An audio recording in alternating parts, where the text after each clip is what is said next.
Hello students, कैसे हैं आप सब। आशा करती हूँ आप सभी अच्छे होंगे। मैं आरती आप सभी का अपने परिवार फिजिक्स गुरु पर हार्दिक स्वागत करती हूँ, जहाँ पर हम पढ़ते हैं ग्रेजुएशन के लिए केमिस्ट्री और फिजिक्स। और आज की क्लास है बीएससी सेकेंड ईयर के स्टूडेंट्स के लिए, जिसमें बुक चल रही है हमारी फिजिकल केमिस्ट्री। तो फिजिकल केमिस्ट्री से पहले हम इसमें हमारी दो बुक ऑर्गेनिक और इनऑर्गेनिक दोनों कंप्लीट कर चुके हैं। तो इसमें हमारी इस फिजिकल केमिस्ट्री में यूनिट 2 के बारे में डिस्कस कर रहे थे हम। यूनिट 2 है ये, जिसमें हमने ये लास्ट ही टर्न पर हमने यूनिट स्टार्ट की है, जिसका नेम है थर्मोडायनेमिक्स फर्स्ट। तो इस यूनिट में हम कुछ बेसिक चीज़ों के बारे में अब तक डिस्कस कर चुके हैं और आज हम इसमें बात करने वाले हैं इंटरनल एनर्जी के बारे में। इंटरनल एनर्जी, आंतरिक ऊर्जा क्या होती है। वैसे तो ज़्यादातर आप सभी जानते होंगे कि आंतरिक ऊर्जा क्या होती है, तो आज हम इसी कॉन्सेप्ट को लेकर पढ़ने वाले हैं। तो यहाँ पर देखिए क्या लिखा हुआ है।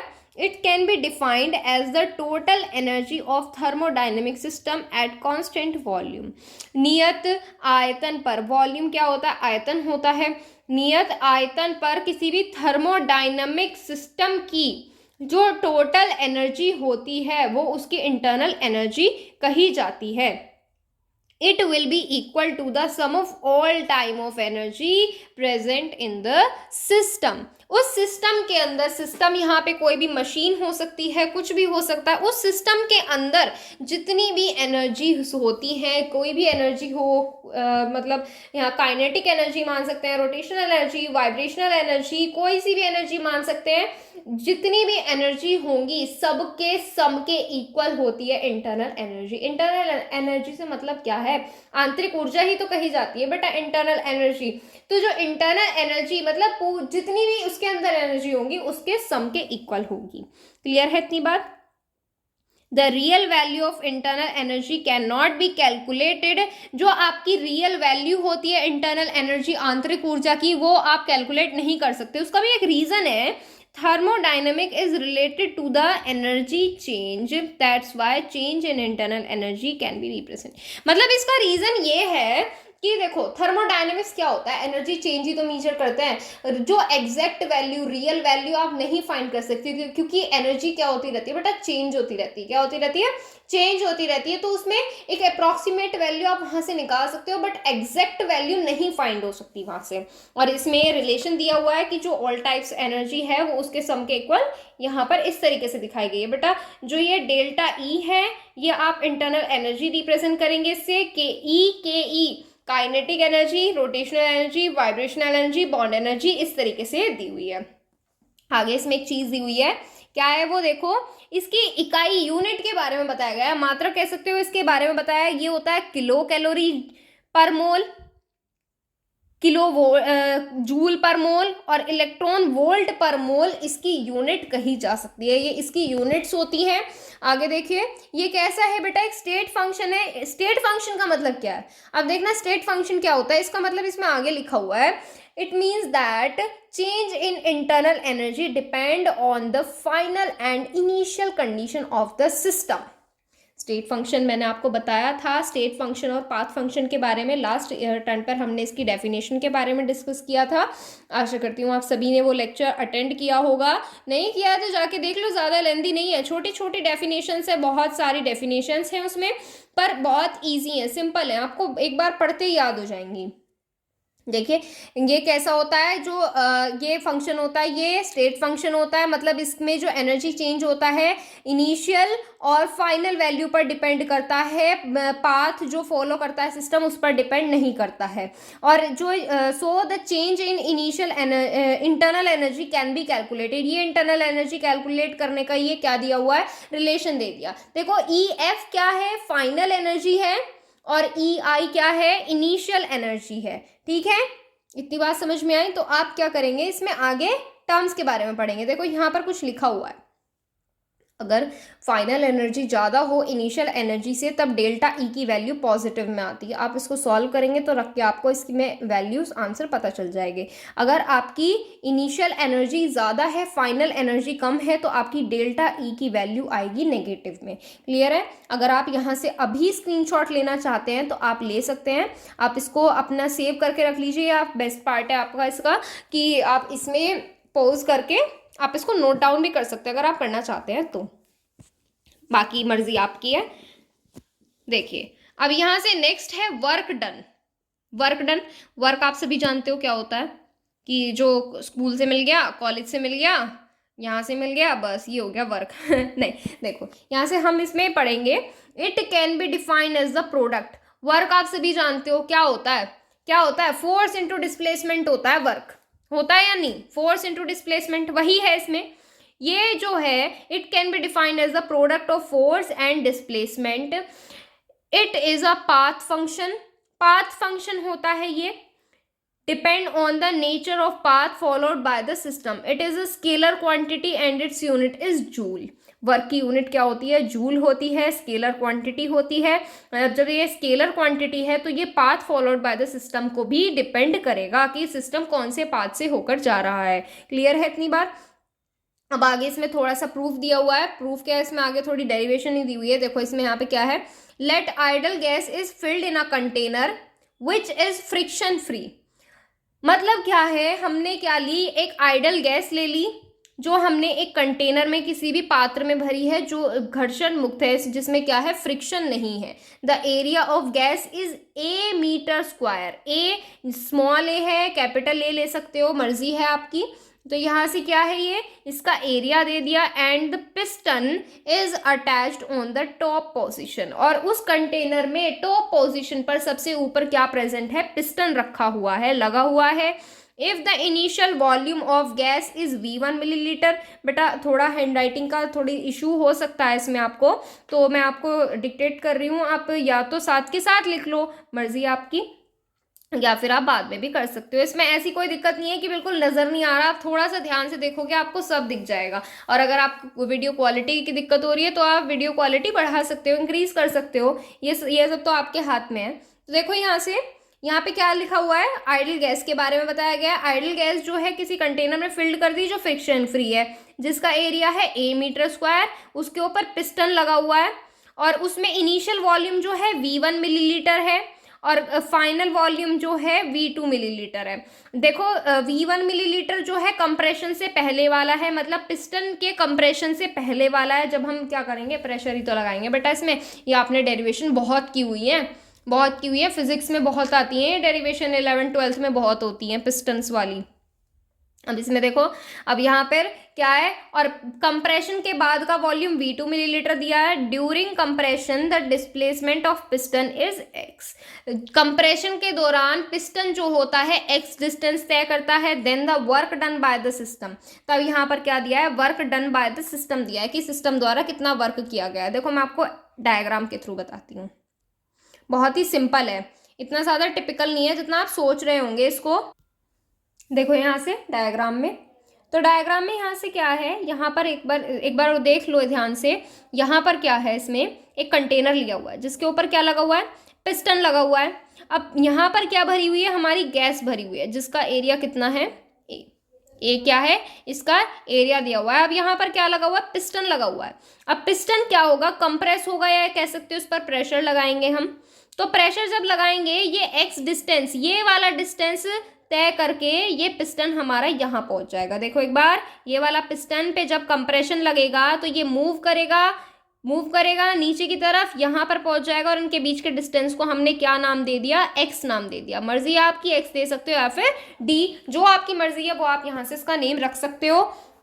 अब यहाँ पर हम क्या करेंगे, अब यहाँ पर हम इसमें क्या मिल गया, हमें डिस्टेंस मिल गई, हमें पिस्टन मिल गया, यहाँ से हमें एरिया मिल गया, हमें गैस भी मिल गई। अब हम क्या करेंगे, अब हम यहाँ से फॉर्मूला अप्लाई करेंगे। कौन सा फॉर्मूला अप्लाई करेंगे, W is equal to F into X. क्या अप्लाई करेंगे, W is equal to F into X. यानी कि हमें यहाँ से क्या फाइंड करना है, यहाँ से हमें वर्क डन फाइंड करना है कि कितना वर्क पिस्टन के थ्रू यहाँ पर हो चुका है, यहाँ पर हमें ये फाइंड करना है। तो अब इस फॉर्मूले की हेल्प से आपको समझ में आ गया, ये जो हमने छोटा सा यहाँ पर चित्र बनाया हुआ है, या कह सकते हो डायग्राम बनाया हुआ है, इससे आपको समझ में आ गया होगा कि ये किस तरह से वर्क कर रहा है ये। तो यहाँ पर इसमें देखो वर्क डन कैसे फाइंड कर सकते हो, अभी फॉर्मूला पढ़ा, W is equal to F into x.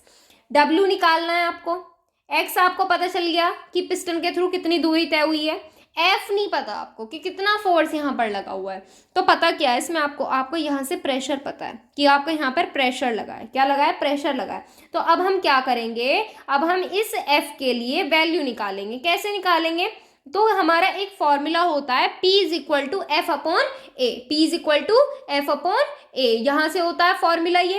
तो यहाँ से आप एफ की वैल्यू निकाल सकते हो, कितनी होती है, पी ए, पी इंटू ए, यहाँ से एफ की वैल्यू हो जाएगी पी प्रेशर, ए कितना है, एरिया। ठीक है, तो अब यहाँ से इस एफ की वैल्यू इस फॉर्मूले में पुट करोगे तो यहाँ से क्या आ जाएगा, W is equal to P A into X, क्या आ जाएगा, पी ए इंटू एक्स। अब आप जानते हो कि इसमें क्या लिखा हुआ है, आगे वाली लाइन ही यही लिखी हुई है, इसमें तो दिमाग लगाने वाली वो ही नहीं पड़ रही है आपको ज़रूरत कि सारी चीज़ें आपको पहले से पहले ही नज़र आ रही है ना। तो इसमें देखो ए इंटू एक्स क्या होता है, चेंज इन वॉल्यूम होता है, जिसको आप W is equal to P into delta V से रिप्रेजेंट कर सकते हो, या आप चाहो तो यहाँ पर इसमें डेल्टा वी को खोल कर लिख सकते हो कि V2 माइनस V1, यहाँ पर क्या हो जाएगा, डेल्टा वी की वैल्यू हो जाएगी। क्लियर है इतनी बात। तो यहाँ से हमारा ये फॉर्मूला बन के आ गया किस किस के बीच में, work done by the piston, ये आपको इसमें मिल चुका है। ठीक है, अब आगे देखो, इसमें एक पॉइंट लिखा हुआ है, छोटा सा पॉइंट है, ज़्यादा बड़ा नहीं है। When work is done by external source on gas then it is taken by positive sign. जब कोई भी गैस के थ्रू एक्सटर्नल फोर्स से वर्क कराया जाता है, गैस पर कोई भी एक्सटर्नल सोर्स से वर्क कराया जाता है, तब वो किससे लिया जाता है, पॉजिटिव साइन से लिया जाता है। किससे लेते हैं, पॉजिटिव साइन से उसको दिखाया जाता है। Work is done by external source on the gas, ध्यान रखना गैस पर वर्क कराया जा रहा है तो पॉजिटिव साइन से रिप्रेजेंट करेंगे।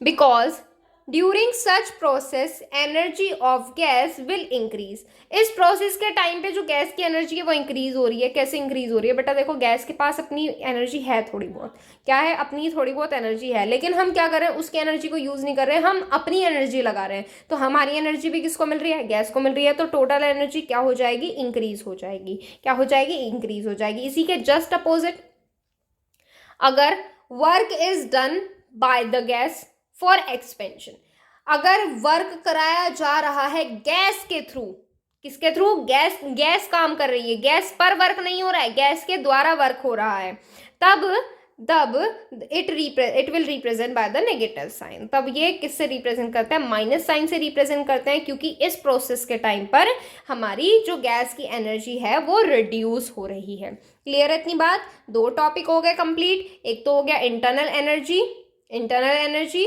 और दूसरा हो गया work done.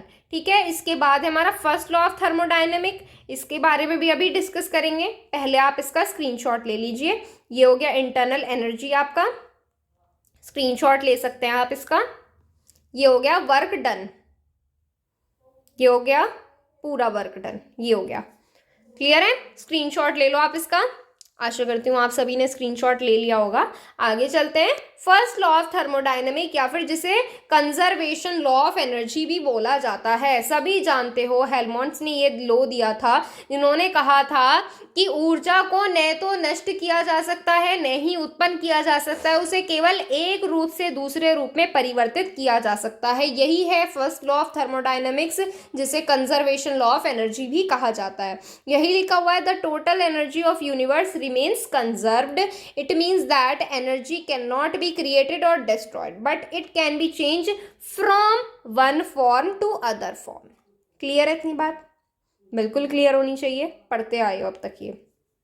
Mathematically, the heat supplied to a thermodynamic system is used to increase its internal energy as well as in doing useful work. That is, मतलब क्या है, देखो ये इसमें जो फर्स्ट लॉ ऑफ थर्मोडायनेमिक है ना, इसकी मैथमेटिकल फॉर्म दे दी, जो ये है आपकी Q is equal to delta E plus W। मतलब इसका ये है कि किसी भी सिस्टम से हम क्या कर रहे हैं, किसी भी थर्मोडायनेमिक सिस्टम में जब हम हीट सप्लाई कर रहे हैं, जब हम क्या कर रहे हैं, हीट सप्लाई कर रहे हैं, कुछ जो हीट है वो इसकी इंटरनल एनर्जी इंक्रीज करेगी, और जो इंटरनल एनर्जी इंक्रीज हो रही है उससे वो कुछ काम करेगी। क्या करेगी, कुछ काम करेगी। जैसे आप क्या मान सकते हो कि आप बाइक चला रहे हो, फ्यूल डलवाते हो आप बाइक में, तेल डलवाते हो, पेट्रोल डलवाते हो बाइक में, तो उससे क्या होता है, उससे उसका एक तो उसका टैंक फुल होगा, बाइक का क्या होगा, टैंक फुल हो जाएगा, जिससे कहोगे आप टंकी फुल हो गई बाइक की, अब आप दूर तक चल सकते हो। तो यहाँ से एक काम तो क्या हुआ, उसकी इंटरनल एनर्जी इंक्रीज हो गई, मतलब उसका बाइक का टैंक फुल हो गया।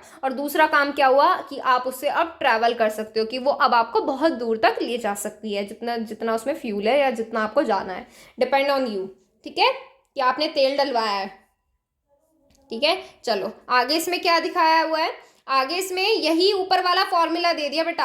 ये जो हमने अभी यहाँ से प्रूव किया था ना, ये हमने निकाला था यहाँ से, W is equal to P into delta V, यही फॉर्मेट आगे लिखा हुआ है इसमें, ये दिया हुआ है। हम जानते हैं W is equal to P into delta V, तो इसने वर्क डन की जगह जो यहाँ पे वर्क है उसकी जगह पर P इंटू डेल्टा वी रख दिया। समझ में आ गई इतनी बात, ये बात आपको समझ में आ जानी चाहिए। अब हम बात करेंगे साइन कंजर्वेशन के बारे में। कन्वेंशन, साइन कन्वेंशन क्या है, साइन जो प्लस माइनस ऐसे होते हैं उनको लेकर बात करेंगे। अब देखो फर्स्ट पॉइंट क्या है इसमें, फर्स्ट पॉइंट देखो, इन एक्सोथर्मिक प्रोसेस, एक्सोथर्मिक और एंडोथर्मिक प्रोसेस आपने पढ़े हैं, heat has been released, heat क्या होती है, रिलीज होती है। So the sign of Q, Q क्या है यहाँ पर बताओ, क्यू क्या है यहाँ पर, क्यू है यहाँ पर हीट, क्या है यहाँ पर, क्यू हीट है।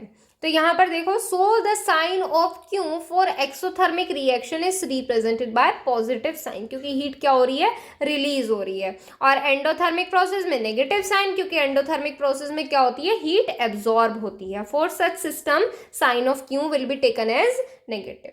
क्लियर है इतनी बात, फर्स्ट पॉइंट हो गया। सेकेंड पॉइंट देखो, if internal energy is increasing, अगर आंतरिक ऊर्जा बढ़ रही है, then delta E will be positive. अगर internal energy of the system is decreasing, then delta E will be negative. बिल्कुल सिंपल है।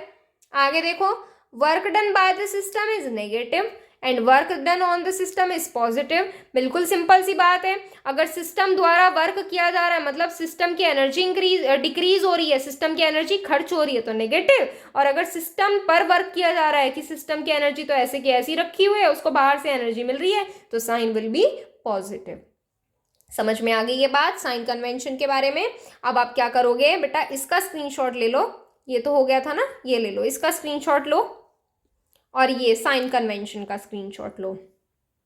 अब आगे देखो इसमें, अब आगे different forms of first law के बारे में बताया गया है। फर्स्ट लॉ को लेके कुछ अलग अलग फॉर्म्स बनाई गई है।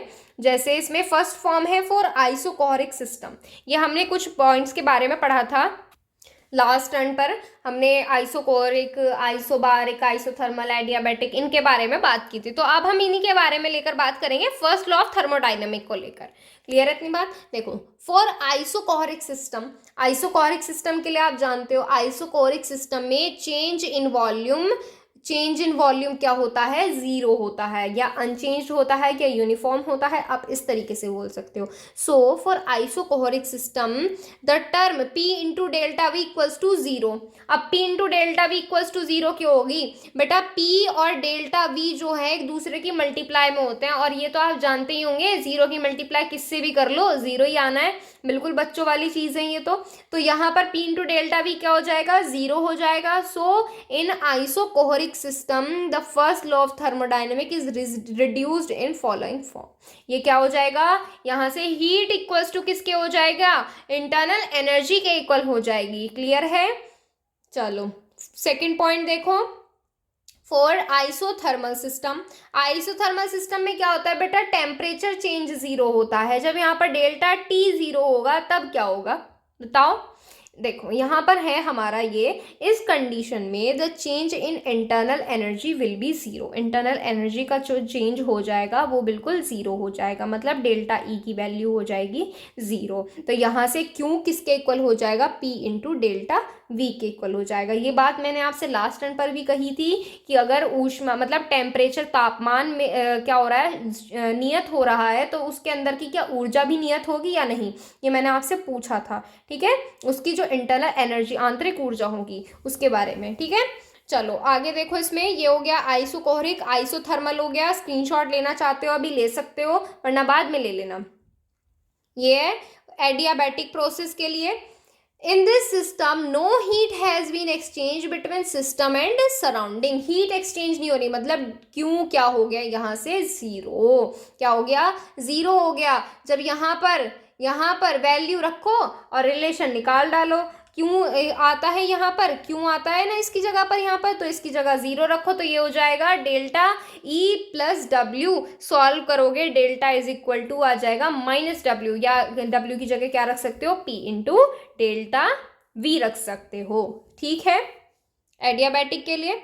For cyclic process, cyclic process आप सभी जानते हो क्या होता है कि इसमें एक पॉइंट से शुरू होता है पॉइंट, कुछ टाइम बाद अपने उसी पोजीशन पर आ जाता है। In cyclic process system will return into their original position after passes through a number of stages. समझाया था लास्ट टर्न पर ये। In cyclic process there is no internal energy change. Internal change मतलब क्या हुआ, मतलब इसका सीधा सीधा ये हुआ कि इंटरनल एनर्जी चेंज विल, यानी कि डेल्टा ई इक्वल्स टू क्या हो जाएगा, 0 हो जाएगा। देखते हैं आगे, यही दिया हुआ है यानी, हाँ बिल्कुल यही है। इसमें आगे क्या हो जाएगा, साइक्लिक प्रोसेस के लिए इंटरनल एनर्जी चेंज 0 हो जाएगा, तो फर्स्ट लॉ ऑफ थर्मोडायनेमिक किसके इक्वल आ जाएगा, इसके इक्वल आ जाएगा, Q is equal to P into delta V। Next देखो, फॉर आइसोकोहरिक प्रोसेस, देखो अरे ये क्या हो रहा है, देखो ये आ गए फिर से आ गए ये। Next for isobaric process, in isobaric system pressure is unchanged, pressure change unchange रहता है या कांस्टेंट रहता है। There is no change in first law of thermodynamic in isobaric condition. अब यहाँ से आइसोबारिक कंडीशन में वैसे तो आपका प्रेशर अनचेंज रहता है, मतलब कांस्टेंट रहता है, तो यहाँ से हम यहाँ पर क्या करते हैं, लेकिन उसमें फर्स्ट लॉ ऑफ थर्मोडायनेमिक के लिए उसमें कोई चेंज नहीं आता है, वो तब भी आपका Q is equal to E into delta V रहता है। ठीक है, बट एट कांस्टेंट प्रेशर, अगर कांस्टेंट प्रेशर के लिए लिया जाए तो यहाँ से Q को हम रिप्लेस कर देते हैं डेल्टा H के थ्रू। डेल्टा H क्या होता है आपका, यहाँ पे एंथैल्पी होता है। एंथैल्पी के बारे में भी हम इसमें बात करेंगे, अच्छा खासा एक टॉपिक है एंथैल्पी, उसके बारे में भी हम इसमें चर्चा करेंगे। तो यहाँ से क्या आ जाएगा, यहाँ से आपका ये जो फॉर्मूला है ये कुछ इस फॉर्मेट में बन जाएगा फॉर आइसोबारिक प्रोसेस के लिए। मैं अब आपको इसका स्क्रीनशॉट दिलवा देती हूँ, आप इसमें स्क्रीनशॉट लेते चलिए।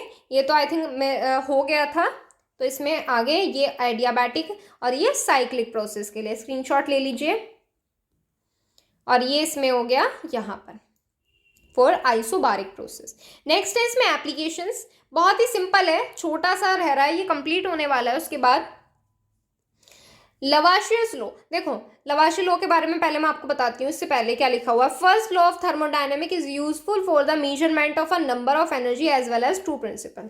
जो आपका फर्स्ट लॉ ऑफ थर्मोडायनेमिक है, एनर्जी को मेजरमेंट, एनर्जी को मेजर करने के लिए यूजफुल है, और दो प्रिंसिपल के बारे में बताया गया इसमें। जैसे इसमें क्या दिया हुआ है, पहले लवाशियस लॉ दिया हुआ है, काफी चर्चित लॉ है ये केमिस्ट्री में। देखो क्या दिया हुआ, बिल्कुल सिंपल है, बिल्कुल घबराने वाली चीज नहीं है। इन reversible reaction one step of reaction is exothermic. Exothermic और एंडोथर्मिक जानते हो, पहले भी बता चुकी हूँ। And it is opposite, and it's opposite step, step है ये बेटा, स्टॉप नहीं है, स्टेप इज एंडोथर्मिक। मतलब रिवर्सिबल रिएक्शन जानते हो, जो इस साइड से रिप्रेजेंट की जाती है, एक स्टेप तो होता है इसका एक्सोथर्मिक और एक स्टेप होता है इसका endothermic. It means that in reversible reaction energy required to complete forward reaction will be exactly equal to the energy release during the backward reaction. मतलब ये है कि यहाँ पे फॉरवर्ड रिएक्शन करने टाइम जितनी एनर्जी की जरूरत पड़ी होगी, बैकवर्ड रिएक्शन के टाइम उतनी ही एनर्जी रिलीज हो जाएगी। ठीक है, समझ में आ गई ये बात। इसका मतलब ये हुआ, it means that total energy remains constant या कंजर्व्ड, की टोटल एनर्जी जो होगी वो कांस्टेंट रही जाएगी, क्योंकि जब आगे वाली एनर्जी और पीछे वाली एनर्जी दोनों क्या हो जाएंगी, इक्वल हो जाएंगी। तो यहाँ से आप क्या कह सकते हैं कि टोटल एनर्जी कंजर्व हो चुकी है। ठीक है, ये है आपका लवाशियस लॉ। ये यहाँ पे थोड़ा सा ये बताया गया है, देखो ये यहाँ पर मैं इससे पहले की एक और रिएक्शन लिख देती हूँ जो यहाँ पर लिखी जा सकती है। ये हो गई, यहाँ पर हमने इसको खोल कर लिख दिया कि फर्स्ट स्टेप में ये हो रहा है, सेकंड स्टेप में ये हो रहा है। ठीक है, यहाँ से क्या कर सकते हो, फर्स्ट स्टेप में मान लो प्लस Q किलो कैलोरी पर मोल एनर्जी की जरूरत पड़ रही है इस रिएक्शन को कराने में, तो दूसरी जब इसकी बैकवर्ड रिएक्शन करेंगे तो माइनस Q कैलोरी पर मोल एनर्जी यहाँ से रिलीज हो जाएगी। ये है इसका लवाशियस का लॉ। अब आप क्या कर सकते हो, इसका स्क्रीनशॉट ले सकते हो, बेटा वही लिख लेना इसमें यहाँ पर पहले। चलो मैं लिख देती हूँ फिर से, ये हो गया, इसका स्क्रीनशॉट ले लो। नेक्स्ट देखो, नेक्स्ट है इसमें has law of constant heat summations. क्या है ये लॉ? बिल्कुल आसान सा लॉ है, चलो बताते हैं अब इस लॉ के बारे में। चलो आ जाओ। According to it, a thermodynamic reaction can be completed directly in single step, can be completed in directly in multi steps, but total heat released or absorbed will be constant and it will be equal to the sum of heat released during heat release और absorb during individual step. मतलब इसका बिल्कुल simple है कि कोई भी reaction direct भी की जा सकती है एक स्टेप में और अलग अलग स्टेप में इनडायरेक्टली भी की जा सकती है, लेकिन इसमें बात की गई है थर्मोडायनेमिक की बात हो रही है तो ऊर्जा की बात इसमें जरूर आनी है। तो इसमें रिएक्शन को करने में चाहे हीट एब्जॉर्ब हो या फिर रिलीज हो, वो हमेशा इक्वल होगी कि रिएक्शन को करने में कितनी भी हीट एब्जॉर्ब। देखो एग्जांपल से समझते हैं, ऐसा तो बिल्कुल समझ नहीं आने वाला तुमको। देखो आप कहोगे कि क्या खिचड़ी सी पक गई। मैं आपको सिंपल सी एक भाषा में बताती हूँ, पहले मेरी बात सुनना ध्यान से, कि किसी भी रिएक्शन को करने में हेस लॉ के अकॉर्डिंग किसी भी रिएक्शन को एक सिंगल स्टेप में भी किया जा सकता है और टुकड़ों में तोड़ तोड़ कर भी किया जा सकता है। अब जो सिंगल स्टेप करने में जो एनर्जी होगी, सिंगल स्टेप करने में जो एनर्जी लगेगी, चाहे वो एनर्जी निकले या फिर एब्जॉर्ब की जाए, वो इक्वल होगी उस रिएक्शन को अगर आप टुकड़ों में तोड़ तोड़ कर करोगे। क्या करोगे? टुकड़ों में तोड़ तोड़ कर करोगे, उन सब के सम के इक्वल होगी। समझ में आ रही है बात? अब समझ में आएगी। अब ये देखो यहां से समझ में आएगी।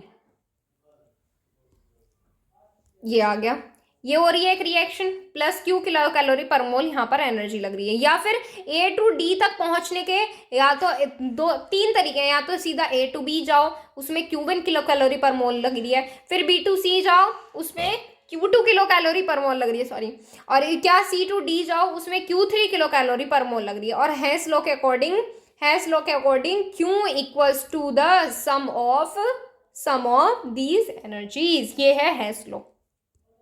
अब इसका स्क्रीनशॉट खींच लो, ये लो, यहाँ पर इतने का स्क्रीनशॉट लो। फिलहाल बेटा थोड़ा जूम कर लेना इसमें, अगर आपको थोड़ी दिक्कत हो रही है तो जब आप इसको नोट करो या पढ़ो ना तो जूम कर लेना, पिंच करके जूम कर सकते हो आप इसको, ठीक है।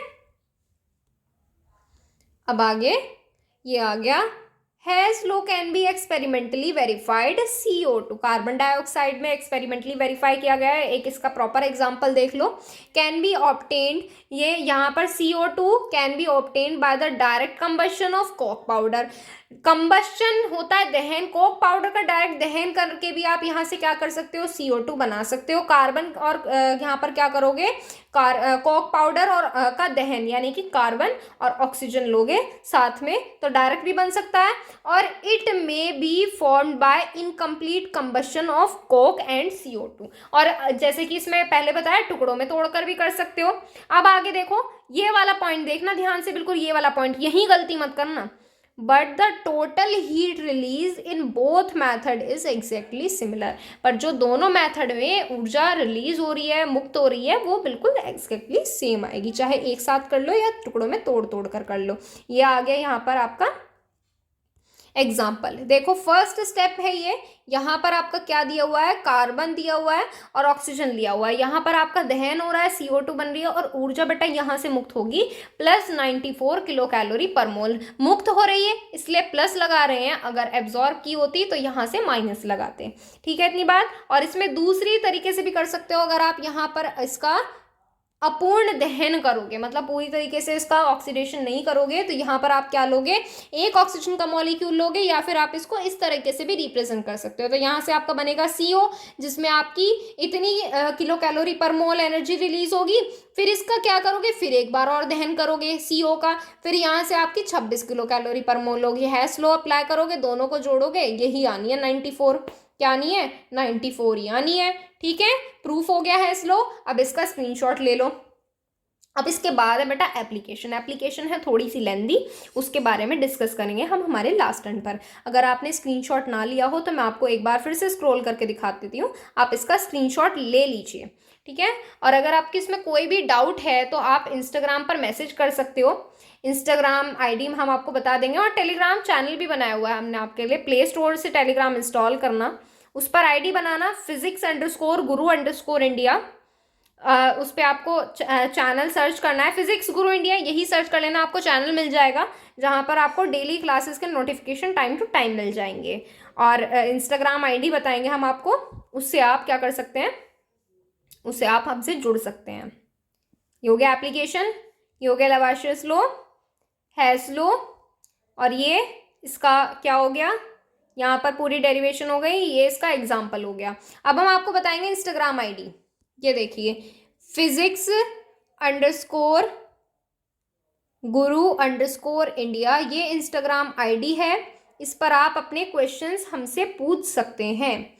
ठीक है, तो चलिए बाकी करेंगे हम हमारे नेक्स्ट टर्न पर। आज के लिए बस इतना ही। Thank you so much.